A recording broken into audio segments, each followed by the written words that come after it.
Jail का भी एक फोटो है कि जिसमें हमको रखा था, ठीक है। लेकिन मैं आपके सामने ये कहना चाहता हूं कि चाहे देश की एकता का सवाल हो, देश के लोकतंत्र का सवाल हो, उसकी रक्षा के लिए इस पार्टी ने बलिदान किए हैं, कुर्बानियां की है, संघर्ष किया है। इतना ही नहीं तो जिस बात के लिए हमारी आलोचना करते हैं कि ये लोग जो है वो कम्युनल है, ये सेक्युलरिज्म में विश्वास नहीं करते, सांप्रदायिक है। मैं कहा करता हूं कि हिंदुस्तान में एक संघर्ष हुआ जो सेक्युलरिज्म के लिए हुआ। असली सेक्युलरिज्म क्या है? असली सेक्युलरिज्म यह है कि हिंदू अच्छा हिंदू रहे, मुसलमान अच्छा मुसलमान रहे, ईमानदार रहे, ईसाई अच्छा ईसाई रहे, एक दूसरे की इज्जत करे। ऐसा नहीं कि कोई अगर ईसाई या मुसलमान या और कोई अपने धर्म का गर्व करे तो वो तो अच्छा है, लेकिन कोई हिंदू अपने धर्म का गर्व करे तो वो सांप्रदायिक है, वो फिरका परस्त है। यह हमको स्वीकार नहीं। और इसीलिए हमने कहा कि जिस प्रकार से मुसलमान अपने अपने स्थानों का, जो भी उनका पवित्र स्थान है, उसका आदर करते हैं, भारत के हिंदुओं के लिए राम जन्म स्थान इतना पवित्र है कि उनके मन में यह अच्छा होती है कि वहां पर एक भव्य राम मंदिर बनना चाहिए। और उसके कारण हमने चेतावनी दी विश्वनाथ प्रताप सिंह की सरकार को कि देखिए, आपने माना है कि मैं इस समस्या का हल करूंगा, लेकिन आप हल नहीं कर रहे। लगता है कि आप भी वोट बैंक की राजनीति में कि हमारे वोट न चले जाएं, इसीलिए आप हल नहीं करना चाहते। हमने आपको जब समर्थन दिया था आपकी सरकार को, तभी आपको कहा था कि हमारी भावनाओं की उपेक्षा मत करिए।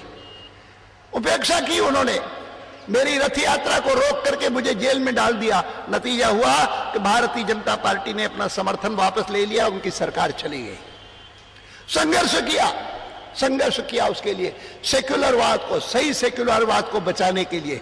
आज भी अगर अमरनाथ के क्षेत्र में सरकार ने कहा कि हां वैष्णो देवी तो बन सकता है, हम में से कभी कोई वैष्णो देवी गया होगा ना, तो उनको पता होगा वैष्णो देवी जो जाता है तीर्थ यात्रा करने के लिए, लौट के आता है, कहता है इतना अच्छा तीर्थ स्थान तो कहीं देखा नहीं, इतनी अच्छी व्यवस्था मैंने कहीं देखी नहीं।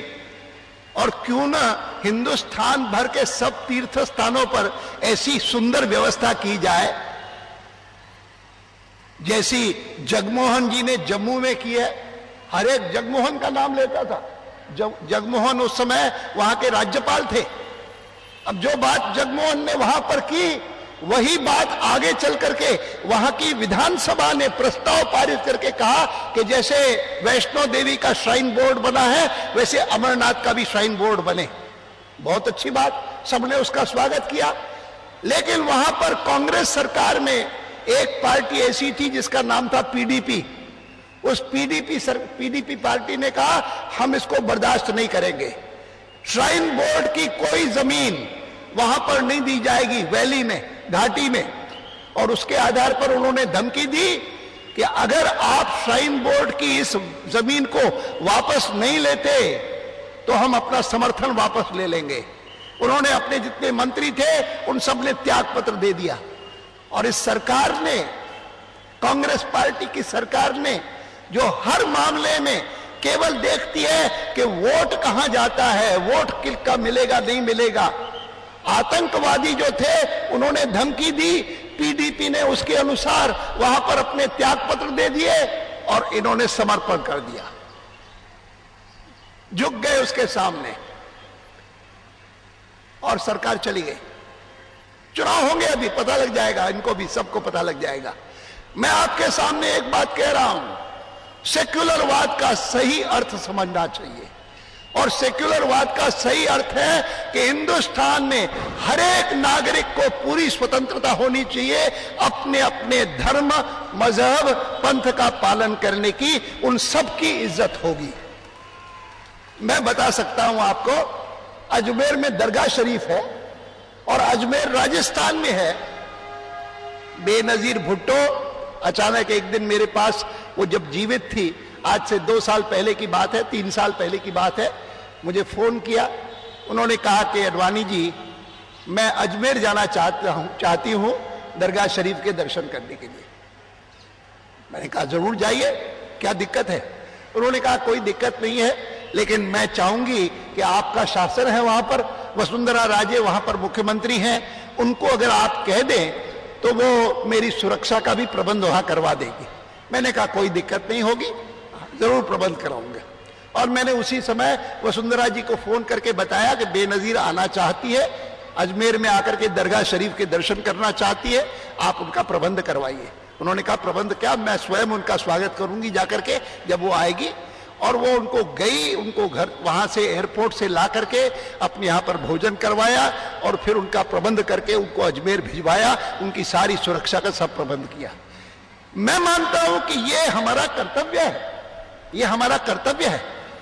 और ये कर्तव्य का पालन करना इतना महत्वपूर्ण समझता हूं कि इस अमरनाथ के इस प्रकरण के बाद मैंने कहा कि अगर एनडीए को हिंदुस्तान की जनता ने फिर से अवसर दिया आने वाले चुनाव में, तो हमारा जो टूरिज्म डिपार्टमेंट होगा उसमें एक महत्वपूर्ण विभाग हम बनाएंगे जिसका नाम होगा डिपार्टमेंट फॉर रिलीजियस पिलग्रिमेजेस।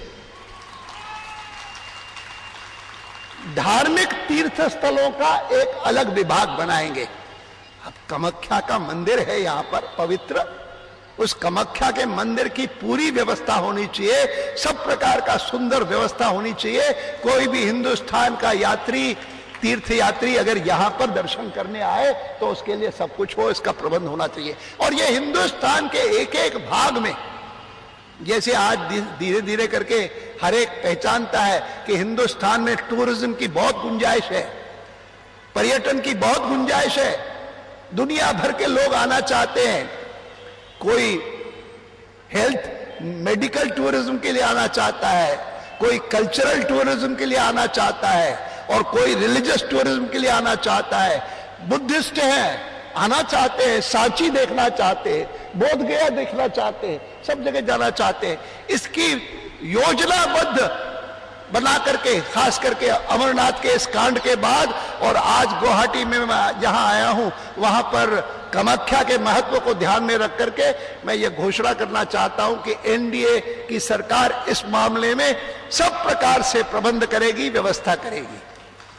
1997 मेरे जीवन का एक महत्वपूर्ण वर्ष था, इस नाते कि 97 में भारत की आजादी के 50 साल पूरे हुए। और मेरे बहुत सारे साथी दिल्ली में, वो मेरे पास आकर के कहने लगे कि ये स्वर्ण जयंती है भारत की आजादी की, पार्टी कैसे मनाए इसको? संसद मना रही है, सरकार मना रही है, हिंदुस्तान में बहुत सारी संस्थाएं मना रही हैं, भारतीय जनता पार्टी कैसे मनाए? मैंने कहा आपने कुछ सोचा है? उन्होंने कहा हमने सोचा है कि हम एक कोई अच्छा भव्य नाटक करेंगे, नाटक का आयोजन करेंगे जिसमें आजादी की लड़ाई के दृश्य दिखाएंगे। दूसरे ने कहा कि हमारे सारे कार्यालय जितने हिंदुस्तान में हैं उनको हम जगमगा देंगे, इल्यूमिनेशंस करेंगे, फायरवर्क्स करेंगे। मैंने कहा ये सब करिए, बहुत अच्छा है, जरूर करिए, लेकिन मैं जीवन भर राजनीतिक कार्य करते करते इस नतीजे पर पहुंचा हूं कि यात्राएं जनता के बीच में उनका बहुत महत्व है। तो मैंने सोचा है कि आप अगर एक सूची बनाएं, हिंदुस्तान की आजादी 50 साल पहले मिली,